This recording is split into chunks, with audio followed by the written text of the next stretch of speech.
안녕하세요. 4월 7일 주일입니다. 주님께서 주인 되신 날, 주님께 저희의 몸을 산제사로 드려서 힘차게 찬양하고 주님의 이름을 높여드리고 찬미하는 예배가 되기를 예수 이름으로 축원합니다. 네, 오늘 말씀은 누가복음 14장 26절에서 35절 본문 9절 말씀을 가지고 Sizing Your Life 라는 제목의 말씀으로 여러분과 함께 주님께서 주시는 말씀을 나누고자 합니다. 그러면 먼저 오늘 주신 말씀 우리 함께 합독하겠습니다. 누가복음 14장 26절부터입니다. 무릇 내게 오는 자가 자기 부모와 처자와 형제와 자매와 더욱이 자기 목숨까지 미워하지 아니하면 능히 내 제자가 되지 못하고 누구든지 자기 십자가를 지고 나를 따르지 않는 자도 능히 내 제자가 되지 못하리라. 너희 중에 누가 망대를 세우고자 할진대 자기의 가진 것이 준공하기까지에 족할는지 먼저 앉아 그 비용을 계산하지 아니하겠느냐. 그러지 아니하여 그 기초만 쌓고 능히 이루지 못하면 보는 자가 다 비웃어 이르되 이 사람이 공사를 시작하고 능히 이루지 못하였다 하리라. 또 어떤 임금이 다른 임금과 싸우러 갈 때에 먼저 앉아 1만 명으로서 저 2만 명을 거느리고 오는 자를 대적할 수 있을까 헤아리지 않겠느냐. 만일 못할 터이면 그가 아직 멀리 있을 때 사신을 보내어 화친을 청할지니라. 이와 같이 너희 중에 누구든지 자기의 모든 소유를 버리지 아니하면 능히 내 제자가 되지 못하리라. 소금이 좋은 것이나 소금도 만일 그 맛을 잃으면 무엇으로 짜게 하리요. 땅에도 거름에도 쓸데없어 내버리니라. 들을 귀가 있는 자는 들을지어다 하시니라. 아멘. 영어에서 size, S-I-Z-E 라는 단어가 있지요. 이 사이즈가 동사로 쓰일 때는 치수를 재다, 몸을 재다 이런 의미로 쓰입니다. 양복을 새로 맞추러 가면 재단사가 먼저 자신의 몸을 재죠. 팔 길이를 재고 다리를 재고 키를 재고 어깨 넓이를 재고 이 재는 것이 바로 사이징 한다고 표현을 합니다. 무슨 일을 하려면 어떤 일을 착수하려면 그 일의 규모를 우리는 먼저 헤아려야 합니다. 사이징 해봐야 됩니다. 그 일의 규모를 재서 그 일의 규모와 일의 난이도에 따라서 동원돼야 될 사람의 수 그리고 동원돼야 될 사람이 어느 정도 전문성을 가져야 되는지 그리고 일의 소요 기간, 예산 등을 꼼꼼하게 따져봐야 됩니다. 프로젝트가 성공하려면 이와 같이 사전에 세워둔 원칙과 계획 아래에서 필요한 자원과 인력을 적소에 확보하는 것이 매우 중요한 것이죠. 누군가 망대를 세우려 하는데 그리하려면 사전에 먼저 얼만큼의 예산이 소요될지 견적을 짜보는 것이 필요할 겁니다. 그런데 예산 계획을 허술하게 세우고 결국 준비된 재정이 일도 끝나지 않았는데 바닥이 나서 짓다 말게 되는 형국이 되면 얼마나 우스꽝스러운 꼴이 되는 것입니까?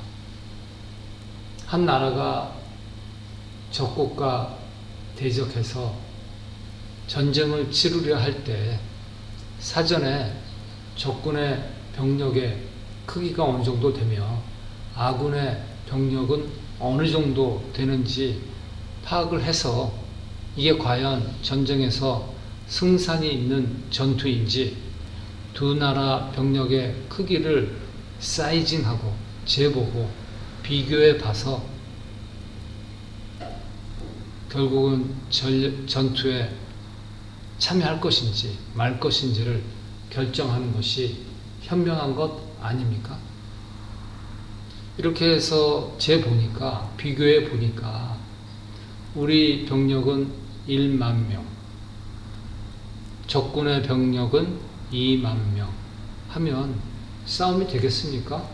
승부가 명약관화하죠.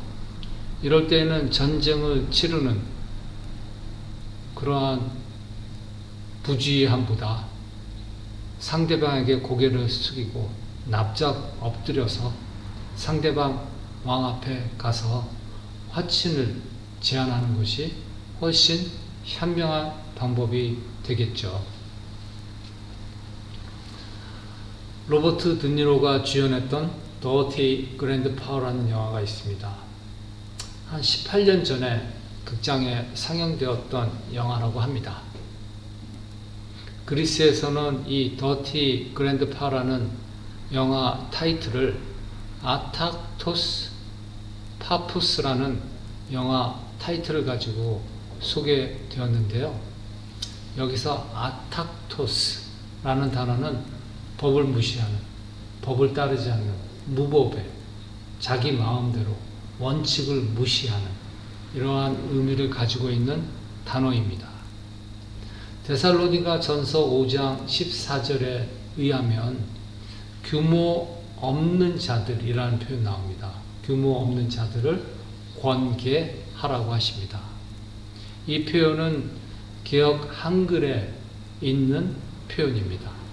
개역 개정에서는 이 규모 없는 자라는 표현을 게으른 자라고 표현합니다.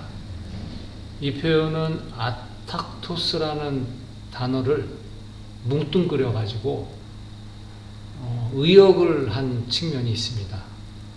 따라서 좀 아쉬운 표현이고요. 오히려 개역 한글에 규모 없는 자라는 표현이 언어의 의미에 더 가깝다고 저는 개인적으로 생각합니다.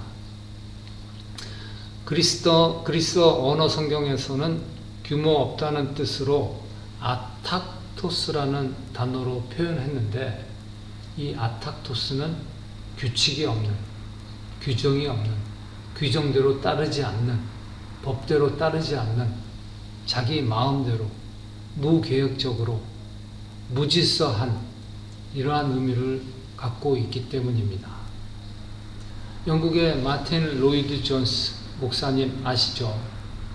그 목사님께서 설교하시면서 이러한 말씀을 자주 하신 기억이 나요. 하나님의 성품에 대해서요. 하나님의 성품은 이러이러하시다. 그 중에서 하나님은 계획을 가지고 일하시는 분이시다. 먼저 계획을 세우시고 그 계획을 이루시기 위해서 계획하에서 하나씩 하나씩 차근차근 일을 추진해 나가시는 분이시다. 그래서 하나님은 계획을 가지고 일하시는 분, 질서의 하나님, 질서를 가지고 일하시는 분, 원칙을 가지고 일하시는 분입니다. 이러한 하나님의 속성을 깨닫고 주님의 길을 같이 동행하면서 제자의 길을 가는 우리 참 크리스찬들은, 우리 신자들 또한 그분이 세우신 원칙과 질서 안에서 주님께서 주신 말씀에 의지해서 주님께서 세우신 질서와 원칙 울타리 내에서 주님께서 주신 말씀을 지키며 사는 것이 믿음의 삶의 본질인 것입니다. 상황이 되는 대로, 환경 닥치는 대로, 되는 대로 사는 것이 아닙니다. 주님께서 우리에게 계시해 주신 그 계획 아래에서 주님의 뜻을 품고 매일매일 순간순간을 귀하게 여기면서 주님께서 정하여 주신 목표를 지향하며 한 걸음 한 걸음 나아가는 삶이 참 성도의 삶인 것입니다. 그런데 그때그때 성령께서 인도하시는 대로 마음을 품고 말을 하고 행동하고 살아야 한다고 말씀들 하시지 않습니까? 틀리지 않는 말씀이에요. 정말 그래야죠. 성령께서 그때그때 인도하시는 말씀에 귀 기울이고 성령께서 그때그때 허락해 주시는 마음 품고 저희가 조심히 성령에 의지하여 행동하고 말하고 그리스도인의 삶을 지켜나가야 됩니다. 상당히 중요한 말씀입니다. 그런데 이렇게 하려면 아주 중요한 전제 조건이 있습니다. 무엇보다도 먼저 내가 예수 안에, 예수께서 내 안에, 그리스도의 말씀이 내 안에 있어야 합니다. 이것에 대한 확신이 있어야 됩니다. 이러한 영적 각성 속에서 자신의 의지, 자신의 계획을 내려놓고 내 안에 계신 예수의 영, 내 안에 계신 성령께서 인도하시는 삶을 살 수 있는 것입니다. 그런데 정신은 세상으로 향하고 있고 마음밭은 육신의 생각으로 가득 차 있는 채 때 되는 대로, 형편되는 대로, 상황 되는 대로 그렇게 행동하고 산다면 이것이 과연 성령의 인도를 받는 삶일까요? 아니면 육신의 정욕에 인도되어서 자신의 육신이 주장하는 삶이 되는 것일까요? 사업 잘하는 것이 중요한 게 아닙니다. 사업에서 중요한 프로젝트 따오는 것이 중요한 게 아닙니다. 취업하는 것이 중요한 게 아닙니다. 승진하는 것이 중요한 게 아닙니다. 합격하는 것이 중요한 게 아닙니다. 인생의 고비마다 중요한 일들이 있습니다. 물론 이러한 일들 참으로 중요하죠. 그런데 이것보다 중요한 것은 내가 주 안에 머무는 것입니다. 주님과 보조를 맞춰서 주님과 함께 동행하는 것이 참으로 중요합니다. 우리는 쉽게 자주 입으로 예수의 제자, 주님의 제자가 되겠습니다 라고 표현합니다. 주님께서 제자 삼으시는 그 삶을 제가 살겠습니다 라고 목청껏 외치고 결단의 목소리를 선포합니다. 그러면 주님의 제자가 되기 위해서, 주님의 제자가 되려면 도대체 얼마나 많은 것을 포기해야 하며 얼마나 대가를 치러야 하며 무엇을 내놓아야 하며 이런 것들을 진지하게 생각해보고 이러한 선포를 하셨는지 되묻고 싶습니다. 제자가 되기 위해 도대체 얼마나 무엇이 소요되는지 제대로 영적 사이징을 해보고 이러한 결단을 했는지 자기 자신이 자문해야 될 필요가 있습니다. 주를 따르는 삶에는 결코 쉽지 않은 결단이 필요합니다. 베드로도 그랬고요. 요한도 야고보도 그랬습니다. 저희가 자신들에게 아주 중요한 생계 수단인 그물을 버려두고 예수를 쫓으니라. 마태복음 4장 20절 말씀입니다. 또한 예수께서 어느 부자 청년이 예수께 와서 구원을 받으려면 어떻게 해야 됩니까?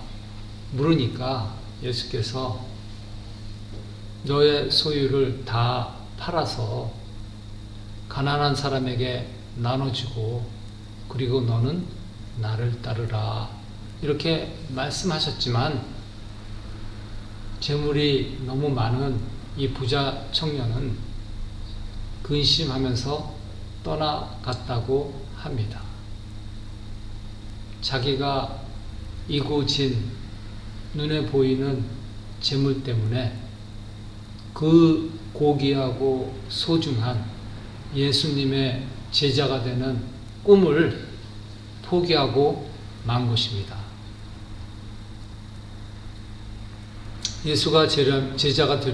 예수의 제자가 되려면 오늘 성경 본문에서 망루를 세우려는 가수원 주인처럼 무엇이 소요되며 어떠한 대가가 필요하며 이러한 것들을 진지하게 생각해보고 견적을 뽑아보는, 사이징해보는, 규모를 파악해보는 것이 필요합니다. 오늘 본문 26절에서 28절 말씀입니다. 무릇 내게 오는 자가 자기 부모와 처자와 형제와 자매와 더욱이 자기 목숨까지 미워하지 아니하면 능히 내 제자가 되지 못하고 누구든지 자기 십자가를 지고 나를 따르지 않는 자도 능히 내 제자가 되지 못하리라. 너희 중에 누가 망대를 세우고 할 때 자기의 가진 것이 준공하기까지에 족할는지 먼저 앉아 그 비용을 계산하지 않겠느냐. 예수를 믿고 따르는 자는 그 무엇보다도 포기의 영성이 전제되어야 합니다. 그가 지향하는 가치관은 세상이 지지하는 가치관과 세상이 흠모하는 가치관과 상반됩니다. 마치 어둠이 빛과 공존할 수 없는 것처럼 동으로 가려면 서를 포기해야 되는 것처럼 말이죠. 둘 다에게로 가려면 동으로도 가고 서로도 가려면 한 발짝도 움직일 수 없는 형국에 놓이게 됩니다. 경부선 KTX를 타고 부산에서 서울로 향할 때 서울로 향하면 향할수록 서울이 가까워지면 가까워질수록 부산에서 멀어지는 것 당연한 것 아닐까요? 서울과 부산에 동시에 가까이 다가갈 방법은 이 세상 어디에도 없습니다. 서로 상반된 두 가치를 다 움켜 잡으려고 하니까 세상 속에서 살아가야 되는 크리스찬들의 삶이 고달플 수밖에 없습니다. 서로 모순된 것들을 두 개 다 쥐으려고 하니까 이렇게 모순된 인생의 짐을 이고 지고 살려고 하니까 머릿속은 더욱더 복잡해지고요. 마음속은 더욱더 산만해지고요. 삶의 균열과 갈등이 생길 수밖에 없는 것입니다. 입으로는 믿음의 언어를 표현하지만 속마음은 세상의 가치관으로 가득 채워져 있습니다. 경건의 형식은 갖췄지만 경건의 능력은 없습니다. 세상이 주입하는 세상적 가치관, 세상이 부추기는 세상적 생각들, 이것들을 거부하고 멀리하고 세상을 이겨낼 힘이 없는 것입니다. 그리스도를 따른다고 선포하셨다면, 그래서 그 선포한 대로 삶을 살아간다면 앞으로 펼쳐질 인생에 대해서 충분히 어떠한 것이 필요하고 무엇을 내버려야 되고 포기해야 되는지 확고한 사이징을 염두에 두고 해봐야 됩니다. 그 영적 사이징을 하려면 무엇을 해야 되는지, 그것보다 훨씬 더 우선되어야 할 것이 있습니다. 그것은 바로 무엇을 포기해야 할 것인가. 베드로가 예수를 좇을 때 생계수단인 그물을 미련 없이 내팽개쳐 버렸던 것처럼, 믿음으로 앞으로 어떤 일을 어떻게 하겠다는 다짐보다 먼저 선행되어야 될 것은 포기라는 영적인 각오입니다. 아주 넉넉한 포기입니다. 미련 때문에, 아쉬움 때문에 뒤돌아보지 않고 단호하게 포기하는 포기입니다. 보이는 것과 만져지는 것에 대한 확고한 신념을 가지고 있는 세상 속에서 이 귀한 것들을 포기한다는 것, 말이 쉽지 결코 쉽지 않습니다. 마음을 다하여 성품을 다하여 힘을 다해서 예수께서 세워주신 믿음의 원칙 안에서, 주님의 언약 안에서 사는 것이 참 신자의 삶인데, 그러기 위해서는 먼저 주를 향한 주님께서 주신 언약에 대한 참 신뢰가 선행되어야 합니다. 고린도전서 13장 7절의 말씀입니다. 사랑은 모든 것을 참으며 모든 것을 믿으며 모든 것을 바라며 모든 것을 견디느니라.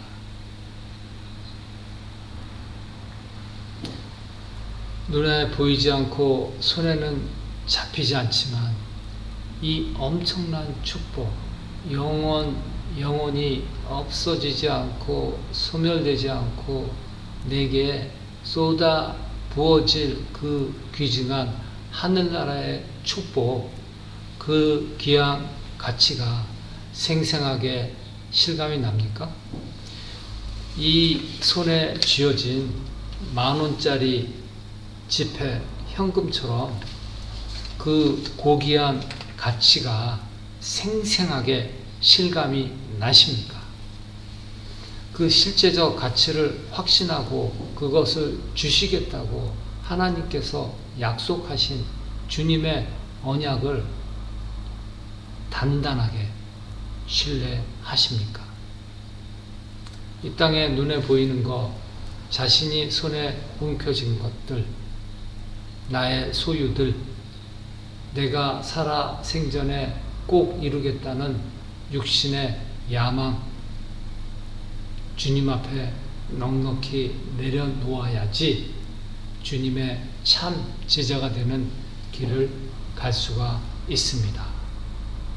이것들을 내려놓으려면요, 무엇보다도 먼저 주님에 대한 신뢰가 따라야 됩니다. 주님께서 약속하신 그 언약에 대해서 신뢰해야 됩니다. 주님께서 장차 이러한 것을 주시겠다, 이러한 일이 있을 것이라는 소망, 견고하게 신뢰하고 확신 가지고 나아가야 됩니다. 내가 그리스도와 함께 십자가에 못 박혀 죽었나니 이제는 내가 사는 것이 아니요 내 안에 그리스도께서 사시는 것이라. 내 안에 사시고 계신, 내 안에 계신 예수 그리스도에 대한 신뢰가 있기에, 그렇게 신뢰하는 하나님에 대한 사랑이 있기에 이 모든 것, 세상의 것, 세상 사람들이 그렇게 애지중지하는 것, 세상 사람들이 그렇게 흠모하는 것들을 넉넉히 내려놓고 주님께서 가라는 길 미련 없이 가고 후회 없이 걸어가고 주님을 따르는 참 제자의 삶이 될 수 있는 것입니다. 오늘 주님께서 주신 말씀을 마음속에 새기면서 우리 다 함께 눈을 감고 생각해보는 시간을 갖습니다. 주님은 우리 각자를 제자 삼기를 원하십니다. 제자는 스승을 닮는 자입니다. 스승의 생각과 스승의 계획과 스승의 태도와 스승께서 가르치고 지키게 하신 계명들을 순종하고 따르는 자입니다. 좋은 것이죠. 다들 그러고 싶어 하죠. 그런데 그러지 못하는 이유가 있어요. 세상을 향한 욕심, 세상을 향한 미련, 다른 사람들, 세상 사람들 대다수가 가지고 있는 세상적 가치관에 대한 유혹입니다. 이것과 우리는 멀리 떨어질 수 없습니다. 자유로울 수 없습니다. 죄성이 있기 때문입니다. 육신이 시도 때도 없이 육신의 정욕, 안목의 정욕, 이성의 자랑으로 이것을 바라보기를 원하고 이것에 군침을 흘리고 달콤한 죄의 낙을 즐기기를 원합니다. 이러한 상황에서 우리가 예수 그리스도를 따르는 진정한 제자가 되는 삶은 어찌해야 될까요? 무엇보다도 넉넉한 포기를 해야 됩니다. 눈에 보이는 것에 대한 포기, 내가 소유한 것에 대한, 내가 애착 갖고 있는 것에 대한 포기, 자신의 계획과 자신의 생각에 대한 포기, 이러한 것들을 넉넉히 내려놓고 주님께서 자신에게 주신 약속과 언약과 소망에 대한 확신을 갖고 나아갈 때 주님의 길 노래하며 기쁨 가지고 희락을 가지고 나아갈 수 있습니다. 주님, 저희를 제자 삼아주심을 감사합니다. 주님께서 말씀 주시고 주님을 따르는 제자로 인도하시기 위해서 가르쳐 분부하신 것이 계십니다. 주님께서 주신 말씀 항상 저희 각자 안에 심어져서 그것이 입으로만 고백하는 고백으로 끝나지 않고 저희들의 삶에서 행하는 삶이요 지키는 삶이요 그 삶과 저희들의 믿음의 표현이 일치되는 삶이 됨으로 말미암아 예수께서 오시고 예수께서 가신 길 저희들도 따르고 준행하는 삶이 되어서 저희들의 몸을 산 제사로 주님께 드리는 영적 예배를 매일매일 드리는 참 신자의 길을 갈 수 있도록 도와주시옵소서. 그리함으로 주님께 영광이요 천국이 이 땅에서 확장되는데 쓸모있는 가치 있는 삶이 되게 인도하여 주시옵소서. 우리 주 예수 그리스도 이름 받들어 기원드렸습니다. 아멘.